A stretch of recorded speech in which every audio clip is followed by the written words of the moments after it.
오늘은 종교개혁 503주년 기념주일입니다. 10월 31일이 종교개혁 기념주일인데 거의 일주일 앞에 기념주일을 드리면서 금년에는 기독교는 종교개혁을 통해서 가톨릭과 개신교로 갈라졌는데 많은 사람들이 가톨릭이 무엇이고 거기서 갈라진 개신교의 핵심 교리나 사상이 무엇인지, 또 왜 나눠졌는지, 어떻게 나눠졌는지, 그 종교개혁을 했던 종교개혁자들은 어떤 사람들이었는지, 또 가톨릭과 개신교는 각각 서로 간의 다른 점이 무엇인지 잘 모릅니다.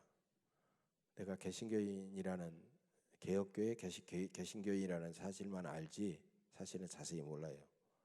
루터에 대해서 단편적으로 몇 마디만 알고 있을 뿐 잘 모릅니다.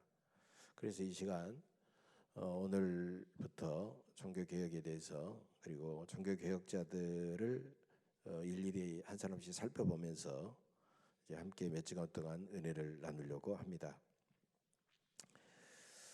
초기 기독교인들은 AD 64년부터 로마에 들어가서 교회를 세우고 로마의 네로 황제부터 극심한 박해를 받았습니다.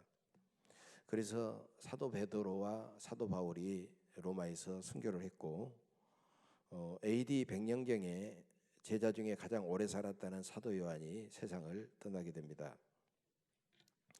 기독교인들에 대한 로마의 극심한 박해는 AD 313년 64년부터 시작했으니까 거의 한 250년 이상이죠. AD 313년 콘스탄티누스 황제가 기독교를 로마의 종교로 인정할 때까지 약 250년 동안 계속이 되었습니다.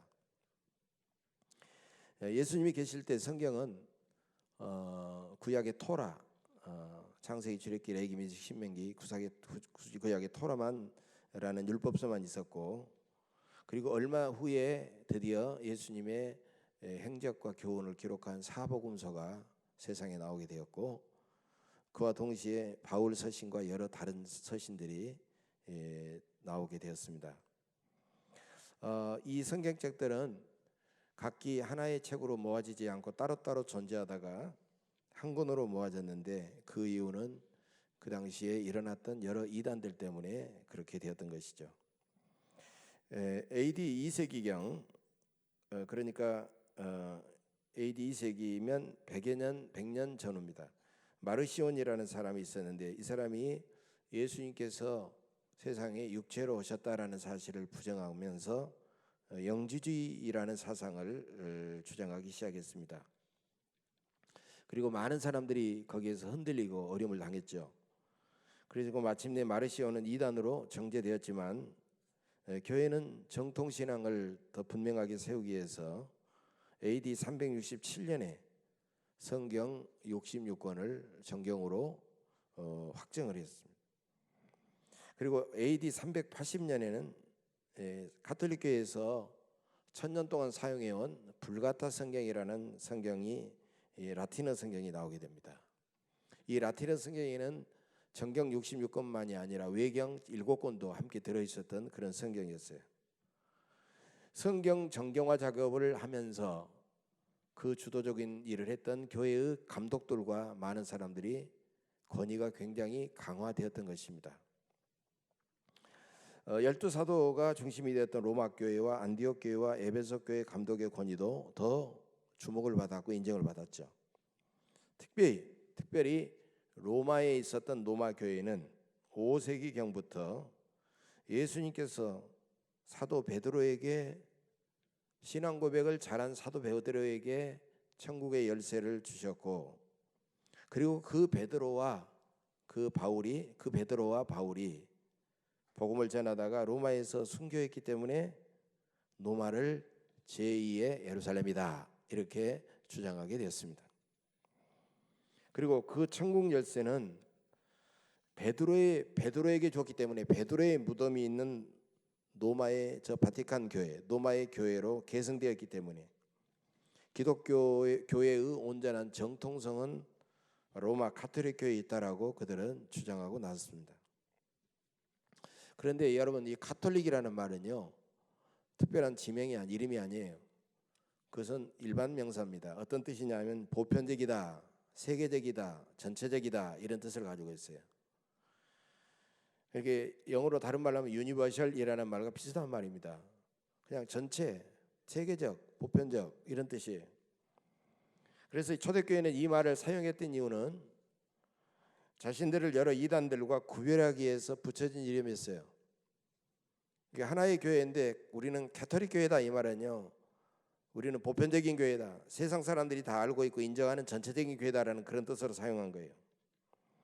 그래서 가톨릭은 12사도들의 증언 위에 세워진 정통교회다라는 그런 뜻을 가지고 있었지만, 점점 세월이 흐르면서 로마를 중심으로 교황이 다스리는 그 로마의 가톨릭 교회만 가리키는 이름으로 바뀌어지게 된 거예요. 세상에 세워진 모든 교회가 다 가톨릭 교회인데, 특별히 로마에 있는 그 바티칸에 있는 교회가 가톨릭 교회다, 그렇게 지칭하게 됐다는 거죠. 박해를 피해서 카타콤이라는 로마의 지하 교회 묘지에서 모였던 기독교는 극심한 박해를 받다가, 아까도 말씀드렸습니다마는 AD 313년에 지하에서만 머물러 예배드리던 그들이 드디어 지상으로 올라가게 됩니다. 박해를 로마의 하나의 종교로 인정을 받고 이제 지상으로 올라오게 되었고, 데오도시우스 황제라는 분이 약 한 70년 이상 지난 다음에 391년에 로마의 국교로 선언을 하게 돼요. 그러니까 콘스탄틴 누체는 로마의 하나의 종교로 인정했고, 391년에 데오도시우스 황제가 로마의 국교로 정식으로 선언을 하게 됩니다. 그때부터 교회는 로마의 정부와 밀접한 관계를 맺고, 교회 감독은 저절로 강력한 권력을 갖기 시작했습니다. 교회는 정부에서 돈을 지원받아 가지고 여기저기에 뾰족한 대골 같은 그런 성당들을 짓기 시작했습니다. 그리고 끔찍한 검투사 경기는 사라졌습니다. 차별받던 여성들의 지위도 권익도 향상되었습니다. 주일에 열리던 유흥행사도 완전히 폐지되고 사라졌어요. 주일에는 세금도 받을 수 없었고, 주일에는 개인의 사채빚도 받을 수가 없었습니다. 교회는 고아와 과부와 가난한 자들을 돕는 구제기관이 되는 등 정말 교회를 통해서 엄청난 세상이 변화되고 바뀌어지기 시작했어요. 그래서 마침내 땅 위에 교회를 중심으로 천국이 이루어지는 것 같았습니다. 그러나 교회와 세상의 권력이 더욱 밀접하고 친밀해질수록 점점 더 서로 타락하기 시작했습니다. 기독교인이 되는 것은 대단히 멋지고 근사한 일이었고, 교회의 치리와 권징은 느슨해졌습니다. 더 이상 다 갖춰진 교회에서 교인들은 교회에 구태여 헌신하려고 하지 않았고, 성직자는 고위 공직자 예우를 받았습니다. 사람들은 그런 성직자가 되려고 고위 사제들에게 뇌물을 주고받았고, 성직자들에게는 세금이 면제되었습니다. 한때 교회는 국가 부동산의 40%까지 교회는 보유했고, 교회 감독이 직접 종교 재판을 열어가지고 수많은 교인들을 치리하고 사형까지 시키고 그런 권한을 재판을 했는데, 그것을 국가의 재판으로 정식으로 인정을 해줬습니다. 그리고 AD 500년 로마 제국이, 이것이 이제 서로마 제국인데요, 이제 동로마와 이렇게 나눠지게 되는데, 서로마 제국이 유럽의 게르만이라든가 반달족이라든가 그런 야만족들에게 멸망을 당하게 됩니다. 그런데 이 로마가 멸망을 당하면서 오히려 교황청은 주목을 받기 시작합니다. 유럽의 야만족들은 로마의 수준 높은 정치와 경제와 사회, 문화, 인프라를 운영할 만한 그런 능력이 전혀 없어서 이제 그 로마의 수준 높은 지식과 경제와 문화의 교류는 그 주변 여러 나라들과 단절이 되었고, 그럼에 따라서 그 인구는 급격하게 줄어들었습니다. 이때부터 중세기 유럽의 암흑시대, 더 다크 에이지, 이 암흑시대가 정식으로 시작이 됐어요. 또 하나는 600년경부터 저 모하메트가 세운 이슬람교가 드디어 일어나기 시작해가지고 한때 기독교 국가였던 북아프리카나 그다음에 지금의 터키, 소아시아 지역을 무섭게 그들은 정복해 나가기 시작했어요. 그런데 이렇게 됨에 따라서 결과적으로는 로마 교황청의 리더십과 권위를 더 강화시켜 주었던 것입니다. 유럽의 야만족들이 로마를 멸망시키고 잡아갔던 포로들 중에는 경건한 기독교인들이 많았습니다. 그런데 이 기독교인들의 영향으로 말미암아 야만족 그 사람들 사이 속에 경건한 기독교인들이 많아지지 않은 거예요. 놀라운 하나님의 섭리죠. 그리고 훗날에는 독일이라든가 프랑스라든가 스위스라든가 덴마크라든가 동유럽 국가들의 조상이 되었던 것입니다. 그리고 800년경 로마 교황에게 충성했던 여러 나라들의 연합을 신성 로마 제국이라고, 여러분도 들어보셨을 거예요. 신성 로마 제국이라고 그렇게 불렀습니다. 다 기독교의 어떤 로마 교황청의 영향을 받은 나라들이다라는 거예요. 그 후에 북유럽의 바이킹족 해적들이죠. 바이킹족과 그다음에 아시아의 훈족, 이 헝가리를 말합니다. 로마의 몽고족을 말하는 거예요. 그다음에 아자르족의 침략을 당했던 북유럽 국가들이 대단히 무질서하고 혼란해지게 되면서 교황이 나서서 침략자들과 직접 대화를 하고 담판을 하고, 그러면서 어지러진 사회의 연약한 빈민들을 구제하는 등 강력한 권력과 영향력을 교황이 갖기 시작했습니다. 중세기 가톨릭 교회에서는 교황과 사제는 하나님과 사람들 사이의 중재자다라고 그렇게 주장을 했어요. 하나님과 사람들 사이에 중재하는 사람은 교황이요 사제들이다라고 그렇게 주장했던 것입니다. 그래서 예를 들면 무거운 죄를 지은 사람이 죄를 용서받기 위해서는 육체의 금욕과 고행을 하든지 또 많은 돈을 교회에다가 내든지 그렇게 했던 것입니다. 그런데 이것은 그때 생겨난 것이 아니라 알고 보면 초기 박해시대 때, 로마의 박해시대 때 생겨난 하나의 전통이었어요. 무슨 말이냐면 심한 박해를 견디지 못한 사람, 배교자들이 생겼어요. 박해를 견디지 못하고 예수님을 배반하고 떠났던 배교자들이 있었어요.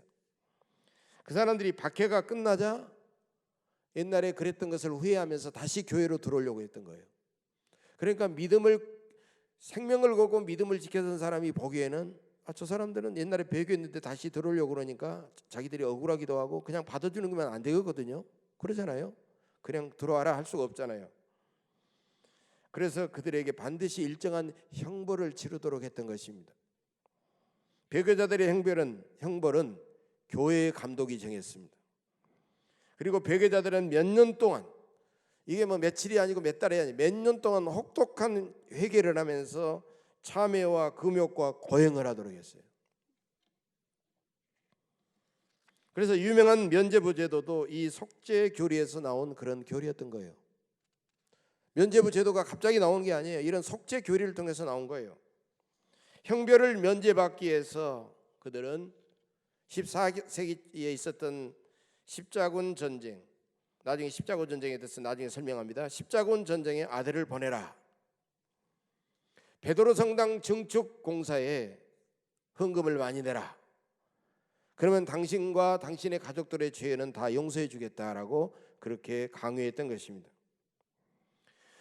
그러면 죄가 너무 무거우면 어떻게 하느냐? 죄가 너무 무거우면 가톨릭 교회가 성인으로 추도하는데 그 성인의 영적 계좌에서 쌓여있는 선행을 대신 가져왔어요.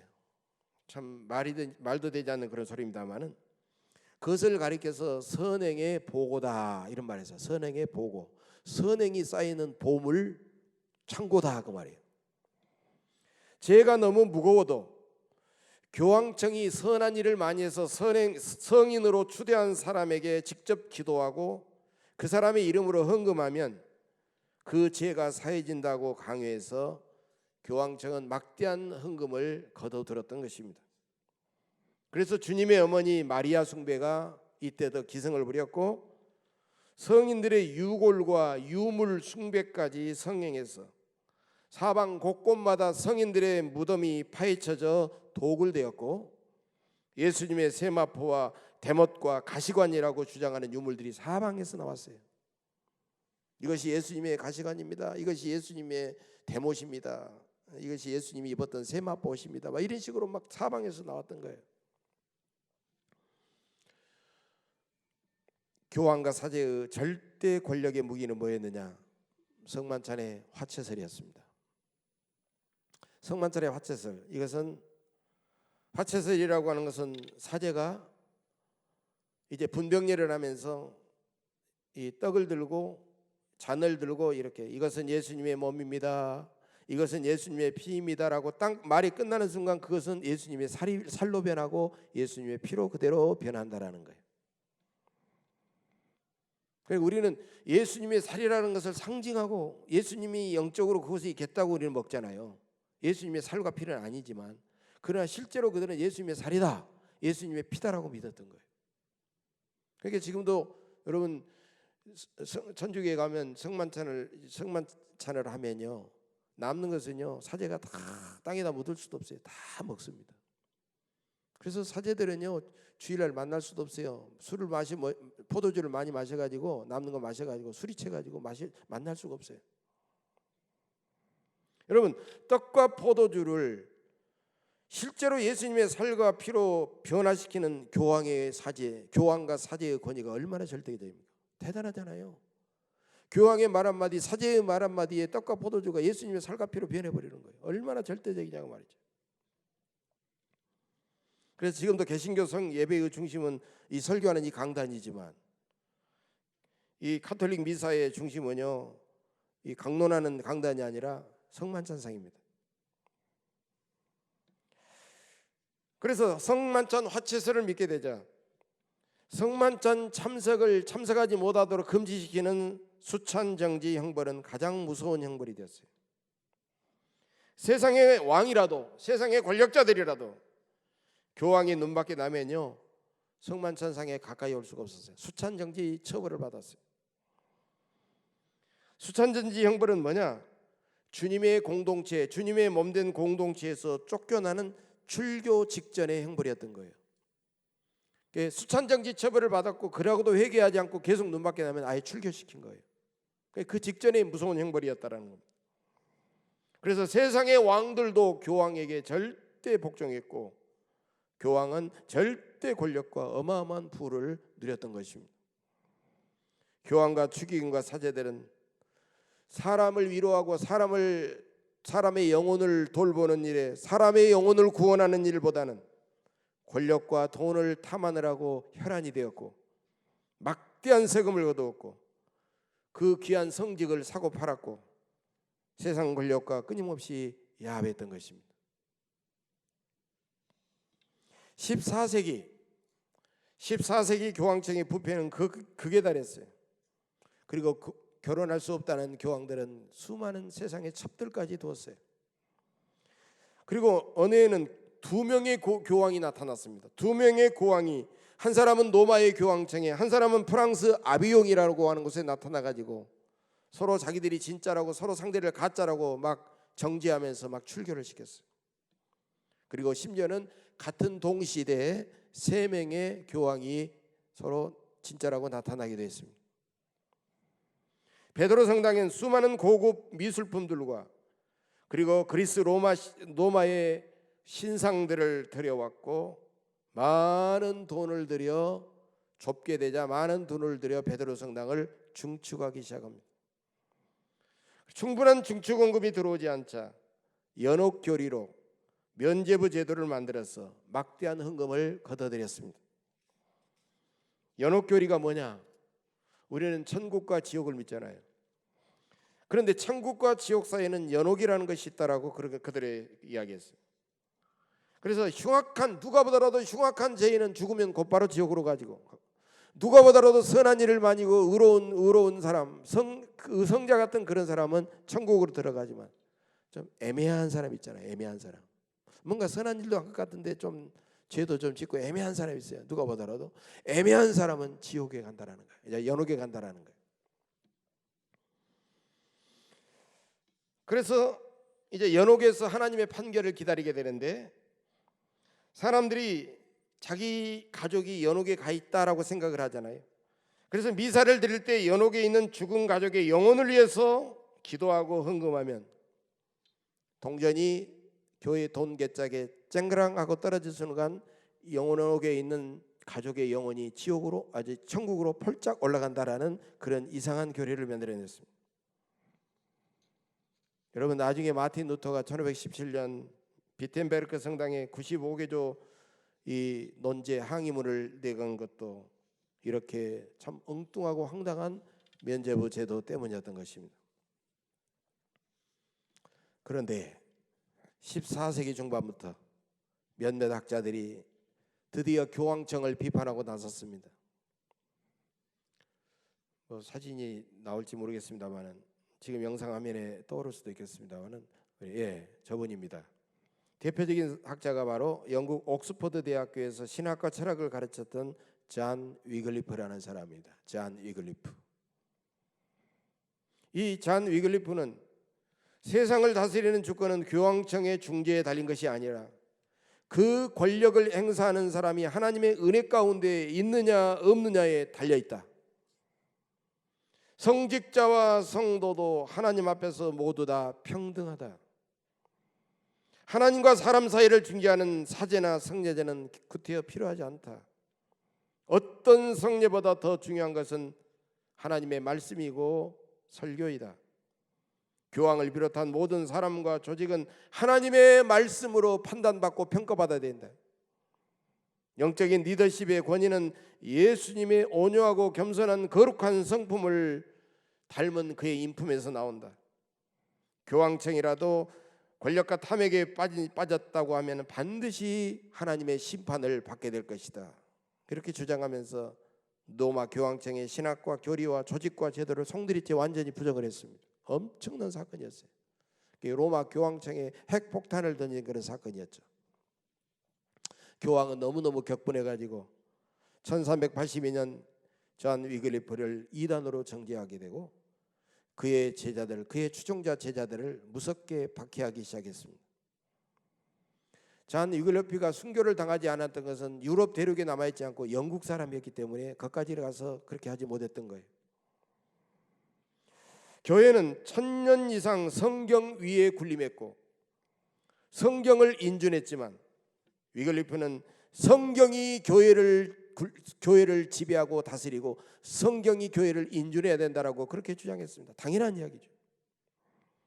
그래서 사람들은 누구든지 성경을 공부해야 되고 구원에 필요한 신령한 지식을 얻어야 된다라고 그렇게 주장을 했어요. 그래서 위글리프는 너무너무 어려운 아까 말한 불가타 성경, 라틴어 성경입니다. 여러분, 라틴어를 아는 사람은 국민의 10%도 되지 않았어요. 라틴어 성경을 쉬운 영어로 번역해서 위글리프 성경을 출간을 했어요. 지금도 여러분 기독교 서점에 가보세요. 위글리프 성경이 있습니다. 바로 그분이 번역한 성경입니다. 그 당시에는 인쇄기가 없어서 제자들을 어떻게 했느냐, 그 쉬운 영어로 된 위글리프 성경을 제자들에게 암송하도록 했어요. 그래서 머리가 좋은 사람은 좀 두꺼운 마태복음이나 사도행전이나 이런 것을 암송하도록 하고, 머리가 조금 떨어진 사람들은 요한 1서나 2서나 유다서나 이런 것을 암송해가지고 국민들에게 가가지고 성경을 막 그렇게 들려주게 된 거예요. 성경을 알아야 된다고 성경을 들려주게 된 거예요. 그래서 수많은 사람들은 참으로 놀라운 그 위글리프 성경을 듣고 은혜를 받고 예수님을 믿게 되었던 것입니다. 바로 이 운동이 유명한 롤라드 운동입니다. 그리고 100년 후에 영국 종교개혁의 원동력이 되었던 것입니다. 또 교황청을 비판했던 한 사람이 나오는데 바로 저 사람입니다. 체코 프라하 대학의 얀 후스라는 사람입니다. 얀 후스, 대단히 유명한 사람입니다. 얀 후스는요, 젊을 때부터 잔 위글리프의 주장에 깊은 감동을 받게 됩니다. 영국 사람이었지만요. 그래서 이분은 교회의 머리는 교황이 아니라 그리스도이시고 교회는 그리스도께 택함받은 사람들의 모임이다, 이런 말을 했어요. 지금으로서는 당연한 이야기지만 그때는요, 교황청을 아주 공격하는 그런 말이 되었던 것입니다. 그래서 이분은 문맹자가 많았던 체코 국민들에게 벽화 그림을 통해서 교황청의 잘못과 부정부패를 그렇게 비판을 했던 것입니다. 교황청은요 격분해서 1415년 얀 후스를 이단으로 정죄하고 그를 붙잡아다가 이단으로 정죄하고 장작대미에서 화형으로 사형을 시키게 됩니다. 그리고 그를 화형시켰을 때 쓴 불쏘시개는 바로 잔 위클리프 성경이었다고 그래요. 그리고 후스는 장작대미에서 불에 타 죽어가면서 그분은 이런 유언을 했습니다. 나는 이제 죽지만 하나님은 100년 후에 한 사람을 세우실 것인데 그 사람이 일으키는 종교개혁은 절대도 막을 수가 없을 것이다. 그런 유명한 예언을 했어요. 바로 그때가 1415년이었어요. 그런데 정확하게 102년 만에 1517년에 독일의 마틴 루터가 나가서 종교개혁의 봉합부를 들고 종교개혁을 일으키기 시작했습니다. 후스의 예언은 거의 정확하게 이루어졌습니다. 여러분, 종교개혁의 핵심은 Back to the Bible이에요. 성경으로 돌아가라. 말씀 회복입니다. 교황청이 1000년 동안이나 타락하고 부패했지만 사람들이 아무리 몰랐고 사람들이 그렇게 장악하고 사람들이 거기에 졸졸졸 복종하고 따랐던 이유는 뭐냐? 사람들이 성경 말씀을 전혀 몰라서 영적으로 너무너무 무지했기 때문입니다. 오늘날에는 누구든지 자기 성경책을 몇 권씩 가지고 있잖아요. 여러분들도 가정에 보면 성경책이 한두 권이 아니잖아요. 여러 권이잖아요. 그런데 그 당시에는 성경책을 갖는다고 하는 것은 너무너무 어려운 일이었어요. 그리고 일찍이 380년에 나온 이 불가타 성경은 어려운 라틴어 성경이기 때문에 여러분 라틴어 성경을 읽을 줄 아는 사람은 국민의 10%도 되지 않았던 것이에요. 대부분의 사람들은 가졌다고 한들 성경을 읽을 수가 없었던 것입니다. 그리고 교황청은 사람들이 무지해야만이 예하고 쉽게 따르고 사람들을 지배할 수 있기 때문에 그런 상향을 은근히 즐기고 방치했던 것입니다. 그래서 교황청은 교회에서 가르치는 내용을 성도들은 그냥 받아들이면 된다라고 그렇게 주장했어요. 그 최악의 신뢰가 무엇이냐? 그것이 바로 십자군 전쟁입니다. 여러분도 학교 다닐 때 세계사를 공부했으면 십자군 전쟁이 얼마나 엄청난 전쟁인가를 알고 있죠.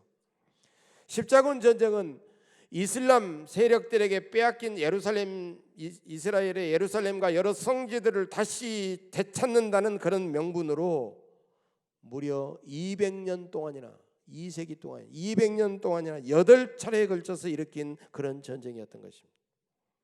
그래서 첫 번째 1차 전쟁에서는요 성지를 찾아요. 산동안 다스려요. 그러나 2차부터 8차짜리는 계속해서 실패하면서 수많은 희생을 치르게 됩니다. 이 전쟁에서 수많은 군인들이 징집되고 무고한 사람들을 끊임없이 학살했지만 교황은 끔찍한 그런 전쟁도 하나님의 뜻이라고 설교해도 성도들은 그것을 그대로 받아들였던 것입니다. 대부분의 성도들은 성경을 하나님의 뜻을 전혀 몰랐기 때문이죠. 그래서 얀 후스를 비롯한 종교개혁자들마다 자기 나라 말로 성경을 번역을 했어요. 나중에 누터도 그 성에 숨어가지고 계속 했던 일이 성경 번역, 쉬운 독일어로 성경을 번역한 작업이었잖아요. 그러나 대량으로 출판하는 인쇄기가 없었지만 하나님께서 놀라운 은혜를 베풀어 줬은 거예요. 얀 후스가 순교하고 25년이 지난 1440년 바로 그때 독일의 유명한 구텐베르크가 금속 활자 인쇄기를 발명하게 되었습니다. 하나님의 은혜였어요. 그로부터 몇 년 후에 마틴 루터가 태어날 때는 유럽의 여러 국가들로 인쇄기가 다 보급되어 있었던 것입니다. 인쇄기가 없었던 때는 책 한 권을 끙끙거리며 필사를 하려면요 약 2개월씩 걸리는 거예요. 책 한 권만 복사를 하려고 해도 손으로 복사를 하려고 해도. 그러나 인쇄기가 나온다면은요 일주일에 500권 이상의 책들이 막 계속해서 인쇄되어 나왔던 것입니다. 그래서 16세기 루터의 종교 개혁이 가능했던 이유는 바로 각 나라 말로 번역된 성경이 빠르고 값싸게 인쇄되어서 대량으로 보급이 됐던 것입니다. 오늘날에도 여러분 어떤 중요한 사건이 있으면 SNS나 글에 딱 올리면 순식간에 막 수십만 수백만 명이 다 알게 되잖아요. 똑같은 거예요. 타락한 교회, 부정한 사회를 정결하게 하는 능력은 바로 하나님의 말씀이었습니다. 기독교는 박해를 심각한 박해를 받았던 카타콤 지하 교회에 있을 때에는 성도들이 너무너무 순수하고 강력한 믿음으로 이단들과 싸웠고 순교자적인 신앙의 열정을 가졌었고 성경 66권을 정경으로 그들은 정했던 것입니다. 그러나 기독교가 어느덧 로마의 국교가 되면서 세상 권력과 돈 맛을 알게 되고 권력과 야밤에서 점점 서로 간에 서로를 타락해 갔던 것입니다. 가장 큰 이유가 뭐겠습니까? 교회가 성경을 떠나고 하나님의 말씀을 외면하고 생명과 진리에서 떠나버렸기 때문입니다. 오늘 본문입니다. 하나님의 말씀은 살아있고 활력이 있어 좌우의 날선 어떤 검보다도 예리하여 홍과 영과 및 관절과 골수를 찔러 쪼개기까지 하며 또 마음의 생각과 뜻을 판단하나니 지으신 것이 하나도 그 앞에 나타나지 않음이 없고 우리의 결산을 받으실 이의 눈앞에 만물이 벌거벗어 벗은 것 같이 드러나느니라. 지금도 이 땅의 교회와 우리 자신들이 하나님이 기뻐하시는 모습, 하나님이 원하는 모습을 잃어버리고 범죄하고 부패하고 타락했을 때 반드시 살아있고 예리하고 모든 것을 판단하고 모든 것을 벌거벗어버리시는 하나님의 말씀으로 온전히 우리는 돌아와야 된다는 것입니다. 사랑하는 성도 여러분, 성경을 더욱더 사랑하십시오. 앞으로 성경을 더 많이 읽으십시오. 그리고 성경을 읽고 끝내는 것이 아니라 그 성경을 암송하십시오. 다음 주부터 성경 암송반을 제가 시작하려고 합니다. 성경을 그 암송한 성경을 늘 깊이 묵상하십시오. 그리고 성경 말씀대로 살아가려고 몸부림치십시오. 자신의 삶을 항상 성경 말씀으로 비추어 보고 점검하십시오. 이것만이 하나님께 복을 받는 길이요, 이것만이 절망에서 소망을 찾는 길이요, 이것만이 우리의 어지러워진 삶을 다시 회복하는 것이요, 죽음에서 생명을 얻는 길입니다. 진리의 말씀만이 우리를 새롭게 하실 수 있기 때문입니다. 교회는 인간의 방법으로 개혁하는 것이 아닙니다. 하나님의 말씀과 성령의 능력으로만 개혁할 수가 있습니다. 남을 먼저 개혁하려고 하는 것이 아니라 내가 먼저 하나님 앞에 말씀을 읽고 기도하면서 회개함으로 개혁되어야 됩니다.